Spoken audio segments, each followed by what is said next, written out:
You probably already know that matrix multiplication is not commutative. Unlike the multiplication of real numbers, it does matter in which order matrices are multiplied. But how can we visualize this? A visual example showing that matrix multiplication is not commutative in general is given by rotations in three-dimensional space. We consider two rotation matrices. Rz describes a rotation by 90 degrees about the z-axis, and Rx describes a rotation by 90 degrees about the x-axis. We apply these to a vector v that points along the x-axis with coordinates 2, 0, 0. Let's consider the first order. First the z rotation, then the x rotation. We compute Rz multiplied by vector v, which rotates the vector from the x-axis onto the y-axis. We then multiply the matrix Rx from the left onto the result.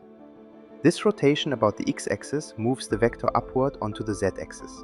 We call the result vector u with coordinates 0, 0, 2. Now let us consider the reversed order. First the x rotation, then the z rotation. We compute Rx multiplied by vector v. Since the vector lies exactly along the x-axis, a rotation about this axis has no effect, it remains unchanged.